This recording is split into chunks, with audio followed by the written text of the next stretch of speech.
많이 무서웠죠.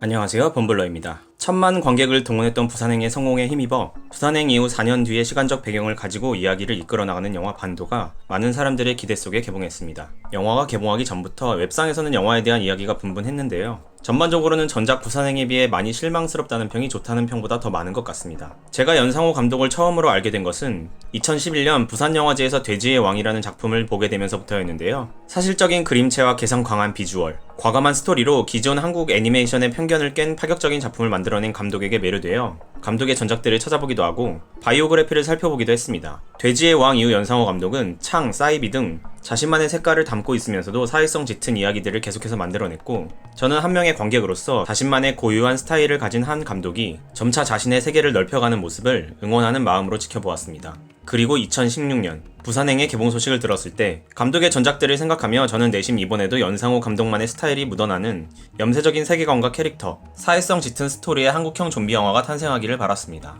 하지만 결과는 저의 기대와는 조금 달랐습니다. 부산행의 이야기는 제가 알고 있던 연상호의 그것이 아니었습니다. 딸을 구하기 위해 자신의 목숨까지 포기하는 주인공 서구의 모습은 사실 이전의 연상호 감독의 세계에서는 상상할 수 없는 인물이었습니다. 오히려 배우 김희석이 연기한 무한 이기주의의 용석과 같은 인물이 범람하는 곳이 바로 연상호 감독의 세계였죠.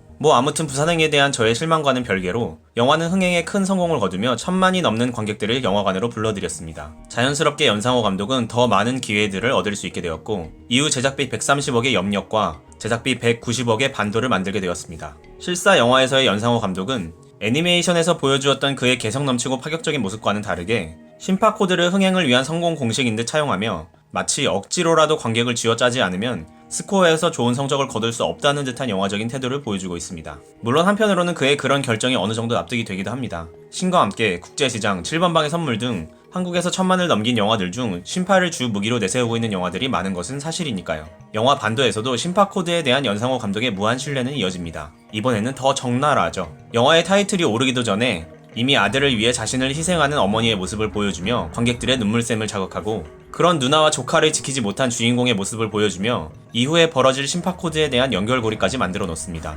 이런 과도한 심파코드는 어떤 관객들에게는 극적인 감정과 감동을 전할 수도 있겠지만, 다른 어떤 관객들에게는 마치 관객들을 울리기 위해 무대 위에서 더 크게 우는 가수의 노래처럼 너무 과한 감정과 감동 유도에 거부감을 느끼게 만들 수도 있습니다. 좀비에게 점령당한 후 폐허가 된 남한 모습의 시각적인 표현은 비교적 잘 되어 있는 것 같았지만, 그 공간의 분위기를 관객에게 전달하는 것은 결국 영화 속에 등장하는 캐릭터들입니다. 그런데 영화 속에 등장하는 그 어떤 캐릭터에게서도 저는 개인적으로 그 상황과 공간에 어울릴 만한 분위기와 태도를 느끼지 못했습니다.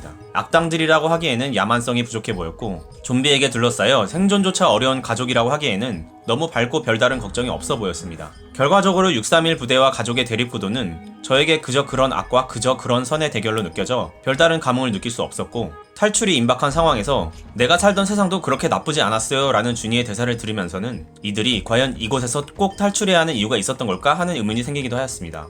결국 가족들이 모든 역경을 이겨내고 함께 좀비들의 소굴을 탈출하는 장면에서도 별다른 카타르시스를 느낄 수 없었다는 말이죠. 그 외에도 홍콩에서 돈을 차지하기 위해 다시 반도로 들어가는 4명의 캐릭터 중 주인공과 주인공의 매형을 제외한 2명의 캐릭터를 별다른 설명 없이 이야기의 풍성함을 위해 경제적으로 활용하고 죽여버린 것, 631 부대가 민간인을 구하던 군인들에서 민간인을 약탈하고 놀잇감으로 삼는 군인으로 변하게 된 과정에 대한 설명 생략, 631 부대의 황중사와 서대위가 서로 대립하게 된 이유, 준이와 가족들이 631 부대에서 탈출한 이유와 과정 등등등 관객들을 캐릭터와 이야기 속으로 끌어들이기 위해 주어져야 할 정보들이 너무나도 많이 생략된 채로 영화는 그저 자신만의 목표를 위해 달려갈 뿐 관객들은 돌아보지 않는 것처럼 느껴졌습니다. 돼지의 왕, 창, 사이비, 그리고 서울역에 이르기까지 연상호 감독의 애니메이션에 등장하는 인물들은 하나같이 어떤 표정을 얼굴에 담고 있습니다. 미간을 찌푸리고 어금니를 꽉 깨문 일그러진 표정. 그 표정들은 마치 연상호 감독 작품들의 시그니처처럼 제 머릿속에 각인되었고, 그 표정만 가지고도 그가 하고 싶은 이야기들의 대부분을 표현할 수 있다고 생각했습니다. 그래서 부산행 이후 염력이 흥행에 참패했을 때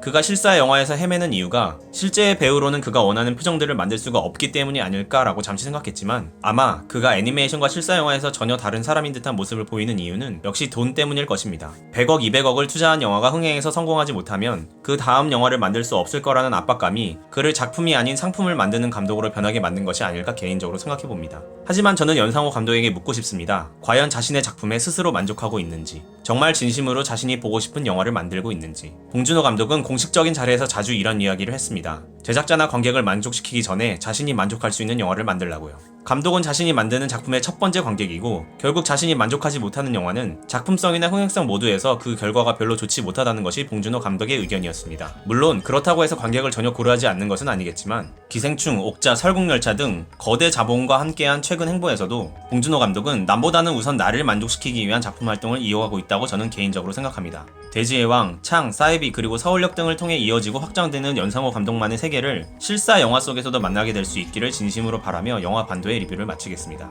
영화를 보신 여러분들은 어떻게 생각하셨나요? 댓글을 통해 소통할 수 있었으면 좋겠고요. 영상이 유익하셨다면 구독, 좋아요, 알림 설정 부탁드립니다. 이상 범블러였습니다. 감사합니다.